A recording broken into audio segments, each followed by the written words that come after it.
নীতি এবং rules of procedure মেনে চলি এবং আমরা সংসদীয় ভাষায় যদি বক্তব্য রাখি তাহলে নিশ্চয়ই সংসদ কার্যকর হতে পারে। মাননীয় স্পিকার, 4.5 বছর ধরে বিএনপি ক্ষমতায় নেই, কিন্তু আমরা সরকারে থাকতে আমাদের বিরুদ্ধে নানা রকম অপপ্রচার হয়েছে।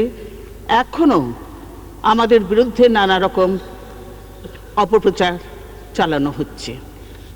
আপনারা দেখেছেন, আমরা সরকারে না থাকলেও দেশের কি অবস্থা আপনারা সেটা দেখেছেন। আমরা সরকারে থাকলে দেশের কি অবস্থা হয় সেটাও আপনারা দেখছেন। আমরা যে কয় বছর দেশে সরকারে ছিলাম, আমরা অত্যন্ত সততা আন্তরিকতা সঙ্গে দেশের জন্য মানুষের জন্য কাজ করেছি, দায়িত্ব পালন করেছি। মাননীয় স্পিকার, কিন্তু আজ দেশের কি অবস্থা তার আগে আমি আরেকটু বলবো। আমরা যে 4 বছর আজকে সরকারের বাইরে 2টা বছর কে ক্ষমতায় ছিল সেটাও তো আমাদের জানা উচিত এবং জানে সংসদ সদস্যরা, সেটাও কিন্তু আমাদের হিসাবের মধ্যে ধরা হতো। 2টা বছর যে সরকার ছিল সেই সরকারটা ছিল সম্পূর্ণভাবে অবৈধ এবং অসাংবিধানিক সরকার, এবং সেই সরকারের আমলেই এই দেশের যে ক্ষতি করা হয়েছে, যে জুলুম, যে নির্যাতন, যে অত্যাচার হয়েছে এই দেশের সাধারণ মানুষের উপরে, এবং আমি বলবো সকল সংসদ সদস্য অনেকের উপরেই এই জুলুম নির্যাতন অত্যাচার হয়েছে। এবং তার ফলে কিন্তু দেশ যে পিছনের দিকে যেতে শুরু করেছে, এখন পর্যন্ত আর দেশ সেই সামনের দিকে এগিয়ে যেতে পারছে না। তারা এত ক্ষতি করেছে দেশের। আর এরা কারা? এরা মঈনুদ্দিন ফখরুদ্দিন, এই মঈনুদ্দিন ফখরুদ্দিন উদ্দিন সাহেবরা যে দেশের ক্ষতি করেছে। কিন্তু সবসময় আমরা দেখা যায় যে কিছু হলেই বিএনপির দোষ। জোট সরকারের আমলে এই দেশের এই হয়েছে ওই হয়েছে। দ্রব্যমূল্যের কথাই যদি ধরা যায়, যে আমাদের সময় আমরা রেখে এসেছি মোটা চাল 16 থেকে 17 টাকা কেজি, আর এখানে ফখরুদ্দিন মঈনুদ্দিন আমলে 40 টাকা কেজি হয়েছে। 40 টাকা কেজি হয়েছে, আর অন্য চাল আরও দাম বেড়েছে। তেল, লবণ সব কিছুর দাম আমরা দিতে পারবো যে কত দাম বেড়েছে। কিন্তু সেটা ফখরুদ্দিন মঈনুদ্দিনের যত সব জঞ্জাল বিএনপির ঘাড়ে চাপানো হয়। মাননীয় স্পিকার, এটা নিঃসন্দেহে অত্যন্ত দুঃখজনক। কেন ফখরুদ্দিন মঈনুদ্দিনের জঞ্জাল বিএনপির ঘাড়ে চাপানো হয়? কেন আপনারা বলতে চান না ফখরুদ্দিন মঈনুদ্দিন সে অপরাধ করেছে? এই ফখরুদ্দিন মঈনুদ্দিনকে কি তারা আপনারা স্বীকার করে নিতে চান, এই অবৈধ সরকারকে?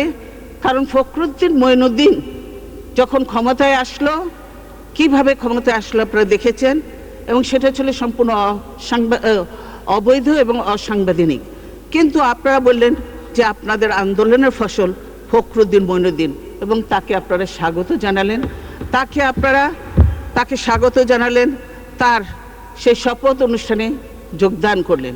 কিন্তু ফখরুদ্দিন কোন ধারা বলে, সংবিধানের কোন ধারা বলে এই যে তত্ত্বাবধায়ক সরকারের প্রধান হয়েছেন? তিনি তো হতে পারেন না, কিন্তু তিনি হয়েছেন।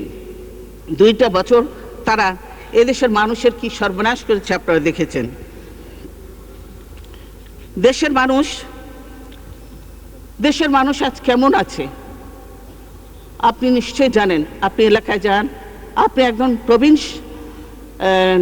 রাজনীতিবিদ, বারবার আপনি সংসদ সদস্য হয়েছেন, কাজে আপনি জানেন। আমাদের প্রত্যেকেরই চিন্তা, সংসদ সদস্য যারা আছেন তাদের চিন্তা দেশের মানুষ, এলাকার মানুষ কি চায়, কেমন আছে, সেগুলি নিয়ে তাদের সমস্যাগুলির সমাধান করা। কিন্তু দেশের মানুষের আজকে সবচেয়ে বড় যে কষ্টটা, সেটা হলো দ্রব্যমূল্য। চাউলের কেজি যদি 50 টাকার উপরে হয়, ডাল যদি 110 টাকা হয়ে যায়, তেল 110 টাকা, প্রতিটি জিনিসের দাম বেশি, মানুষের ক্রয় ক্ষমতার বাইরে। কিন্তু মানুষের আয় তো বাড়েনি মাননীয় স্পিকার। আর এছাড়াও মানুষের কোনো কাজ নেই। আজকে দেশে দেখেন কোনো কাজ নেই, কোনো উন্নয়ন হচ্ছে না। এবং এটা আমরা শুধু নয়, আপনাদের অ্যালায়েন্সে যারা আছে তারাও কিন্তু বলছে দেশে কোনো উন্নয়ন হচ্ছে না, রাস্তাঘাটের যে দুরবস্থা, এই অবস্থা কেন? কেন উন্নয়ন হচ্ছে না? উন্নয়ন যদি না হয় তাহলে এই দেশ তো শেষ হয়ে যাবে। মানুষের হাতে কাজ না থাকলে, মানুষের পেটে ভাত না থাকলে স্বাভাবিকভাবে মানুষ অপরাধের সঙ্গে যুক্ত হবে, করেও নারী নির্যাতন করেও, লুটপাট করেও, যে কোনো অপকর্ম করেও তারা কোর্ট থেকে ছাড়া পেয়ে যায়, তারা বেল পেয়ে যায়, তারা এমনকি খুনের আসামি পর্যন্ত তারা মুক্তি পেয়ে যায়। অথচ বিএনপি, আমরা পলিটিক্স করি, বিএনপির লোকজনকে কারাগারে নেওয়া হয়, তাদেরকে বেল দেওয়া হয় না। এটা কেমন আইন মাননীয় স্পিকার? সেজন্য এখন সবাই বলে যে আজকে এই কোর্টটা কি বলে, নিরপেক্ষ নয়, কোর্ট নিরপেক্ষ নয়, আইন সবার জন্য সমান নয়, এবং এটাকে একটা নিরপেক্ষ কোর্ট বলে জনগণের কোর্ট বলে না, এটাকে বলা হয় আওয়ামী কোর্ট। এই যদি অবস্থা হয় কোর্টের, এবং জজ সাহেবরা যদি কোর্টের মধ্যে দেখে করেন যে বিএনপির হলে এক রকমের বিচার দেওয়া হবে, আওয়ামী লীগের হলে আরেক রকমের হবে, এবং যেসব লোককে জজ বানানো হয়েছে এটাও তো অত্যন্ত দুঃখজনক। দলের খারাপ লোক হলেও তাকে পদ দিতে হবে, এটা তো ঠিক নয় মাননীয় স্পিকার। আমরা তো সব কিছুর আগে ব্যক্তির চেয়ে দল বড়, দলের চেয়ে দেশ বড়, দেশের কথা চিন্তা করব। তাহলে সেখানে ব্যক্তি আসবে কেন? সেখানে তো দেশের কথা চিন্তা করা উচিত। তিনি সেখানে সুবিচার দিবেন, ন্যায় বিচার দিবেন, সেটি করবেন, সেটাই দেখা উচিত। কিন্তু আজকে কোর্ট থেকে কেউ বার বিদ্যুৎ আমি দেখেছি, কিন্তু এখন পর্যন্ত কিছু হয়নি। ভাই, আপনারা যদি কথা বলতে না দেন তাহলে বসে যাই। শুনেন, আপনারা শুনেন, সবাই শুনেন, আপনারাও তো বলবেন, অসুবিধা নেই, যা বলে সবাই শুনেন, মনোযোগ দিয়ে শুনেন। এবং আপনারা যেটা সমীক্ষা দেন, সমীক্ষা তো সরকারি ইতে থাকেই, আমরাও দিতে পারি, যে এগুলো মিথ্যা তথ্য দিয়ে লাভ নেই, সত্য তথ্য জানান জনগণকে। মাননীয় স্পিকার, এই বিদ্যুতের আজকে কি বেহাল অবস্থা! এই বিদ্যুতে দলীয় লোকজনদেরকে পাওয়ার প্ল্যান্ট দেওয়ার জন্য আপনারা দায় মুক্তি আইন পাশ করেছেন এই সংসদ থেকে দায় মুক্তি আইন পাশ করেছেন মাননীয় স্পিকার। কিন্তু আজ পর্যন্ত সেই সব দলীয় লোক শুধু তার লুটপাটি করছে, জনগণ কিন্তু বিদ্যুৎ পাচ্ছে না। এখন পর্যন্ত বিদ্যুতের উন্নতি তো হয়নি, বরং অবনতি হয়েছে।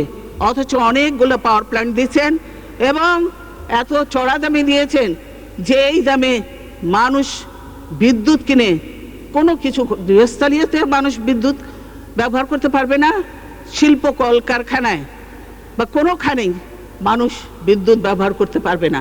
এই বিদ্যুৎ না থাকার জন্যই আজকে দেশে কোনো দেশি কিংবা বিদেশি বিনিয়োগ নেই। কারণ কেন নেই? যে বিদ্যুৎ নেই।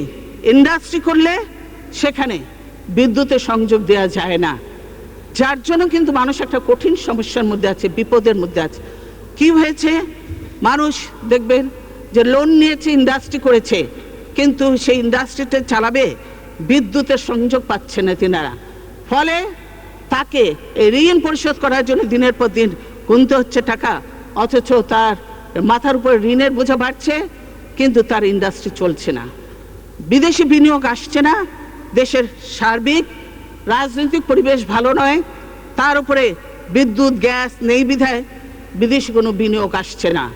বিদেশিরা পর্যন্ত বলছে বিদেশি দেশে বিনিয়োগ হচ্ছে না, দুর্নীতি বেড়ে গেছে, দুর্নীতির জন্য দেশে বিনিয়োগ হচ্ছে না, বিদেশিরা এটা বলেছে মাননীয় স্পিকার। কাজে বুঝতে পারছেন যে কি অবস্থাটা, কোনো বিনিয়োগ হচ্ছে না। এই যে ডিজিটাল দিয়ে তো কোনো কিছু কাজ হবে না, বরং সত্যিকারে বাস্তবতায় আসুন মাননীয় স্পিকার। গ্যাস এই যে মানে, তারপরে ওই যে হাউজিংয়ের ব্যাপারও একই। মানুষ একের পর এক ফ্ল্যাট তৈরি করেছে, তারা লোন নিয়েছে, এই ফ্ল্যাটগুলো তৈরি হলে ভাড়া দিবে, এই করবে, কিন্তু সেখানে বিদ্যুৎ সংযোগ নেই, গ্যাসের সংযোগ নেই, পানি নেই, সেজন্য তারা ভাড়া দিতে পারছে না। আর এইদিকে তাদেরকে ঋণের বোঝা মাথায় নিয়ে ঘুরতে হচ্ছে। এই নাম কি ডিজিটাল বাংলাদেশ?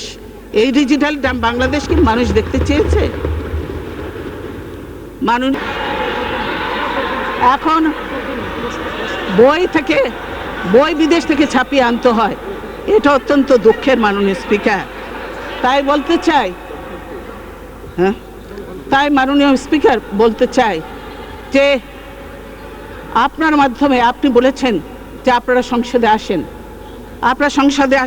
আমরা সংসদে আসব।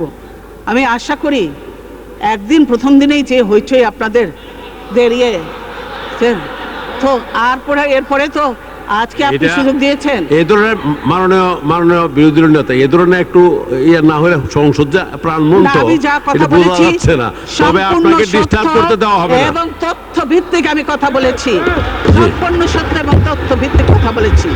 কাজের মধ্যে কোনো বিভ্রান্তি থাকার কথা নয়। আর তো নেই বেশি। মাননীয় স্পিকার, কি হয়েছে? না, আজান পূর্বে আবার। মাননীয় স্পিকার, সংসদে আমাদের যদি মুলতবি প্রস্তাবগুলো গ্রহণ করেন, দেশের এই সমস্যাগুলি নিয়ে আলোচনা করার সুযোগ দেন, তাতে বরং গভর্নমেন্ট, সরকার এবং সংসদ উভয় উপকৃত হবে। তাহলে নিশ্চয়ই আমরা সংসদে আসব, কথা বলবো। আমি মনে করি আপনি হয়তো এইটুকু আশ্বাস দেবেন। আজকে আপনি যে সময় দিয়েছেন আমাকে, সেজন্য ধন্যবাদ। আমি এখনো বলবো যে আপনারা শুধু এখানে গলাবাজি আর বাইরে যে হাতাহাতি মারামারি না করে দেশটাকে রক্ষা করার জন্য একটু কাজ করেন, দেশটাকে রক্ষা করার জন্য কাজ করেন। কারণ আজকে এই যেভাবে লুটপাট করছেন, যেভাবে পাচার করছেন, টাকা লুটপাট করছেন, কাজেই এই লুটপাট বন্ধ করেন। কারণ আমি বলছি, প্রতিটি লুটপাটের কি জিনিস এটা, হ্যাঁ হ্যাঁ মাননীয় স্পিকার, খবরের কাগজ বলছে, মাননীয় এমপিরা বলছে যে মন্ত্রীরা দুর্নীতিবাজ, আবার মন্ত্রীরা বলছে এমপিরা দুর্নীতি করছে। আপনাদের দলের লোকই তো দুর্নীতির কথা বলছে এবং দুর্নীতি হচ্ছে, পদে দুর্নীতি হচ্ছে, সংসদীয় কমিটিও বলছে। কাজে দুর্নীতি বন্ধ করেন, লুটপাট বন্ধ করেন। কারণ আমি এত তর্ক করতে জানি না, তাই তর্কের ভাষায় কথা বলি না, আমি বিশ্বাসের ভাষায় কথা বলি। আমরা টাইম নিয়ে আমার ভাবনা নাই, আমি বক্তৃতা করবো না, তাতে কি হলো, কিন্তু আমি আমার মতো করে এই কথা বলবো। আমরা সংকট আছে দেশে, শঙ্কা আছে, আশঙ্কা আছে, আমি কথা স্বীকার করি। শঙ্কা আছে তাদের, যুদ্ধাপরাধীর বিচার হলে, স্বাধীনতার পরাজিত শক্তি নির্মূল হলে, যারা আর কোনোদিন ক্ষমতার ভাগ বসাতে পারবেন না, তারা তো শঙ্কিত হবেনি। বিরোধী দলের নেত্রী যখন বলেন যে ৭২ থেকে ৭৫ ঘটনা এবং তার পরিণতি কি আপনারা যেন মনে রাখেন, এ কথা বলে তিনি কিন্তু প্রকারান্তরে স্বীকার করে নেন যে তার প্রয়াত স্বামী জিয়াউর রহমান বঙ্গবন্ধু হত্যার নায়ক ছিলেন এবং এটা ঐতিহাসিকভাবে প্রয়োজন ছিল। মাননীয় স্পিকার, কণ্ঠস্বর উঁচা করে আপনি ওনার বক্তৃতাটি বার করুন। উনি বক্তৃতায় বলেছেন ৭২ থেকে ৭৫-এ আসি এ পর্যন্ত বঙ্গবন্ধুর সরকার খরপোশ হয়ে গেলে, খরপোশ আদায় হলে যদি কেউ উত্তেজিত হয়, আজকে যে উনি বক্তৃতা করলেন ১ ঘন্টা ৭ মিনিট, কার্যপ্রণালী বিধির কোন ধারা মতে মাননীয় স্পিকার সুযোগ দিলেন একটু বলতে পারবেন? সংসদীয় রীতিনীতির কোন ধারা মতে এই বক্তৃতাটি চলতে পারে? মাননীয় স্পিকার, উত্তেজনা তৈরি হচ্ছে। সংসদ কিন্তু উত্তেজনার জায়গা, এখানে বিতর্কের জায়গা, সমালোচনার জায়গা। সংসদে দাঁড়িয়ে চতুর্থবার বলছি, বিতর্ক মানে বিশেষভাবে তর্ক, শুধু তর্ক নয়, সমালোচনা মানে সমমানের আলোচনা। তাই সেই আলোচনা করলে কেউ যদি উত্তেজিত হয়, শোভনতা ভঙ্গ করে, আমি তাদের কি বলতে পারবো? আমি কোনো অশোভন উক্তি করিনি, আমি কোনো কাউর বিরুদ্ধে মিথ্যা কথা বলিনি, আমি যা বলেছি তথ্য সমৃদ্ধ কথা বলেছি।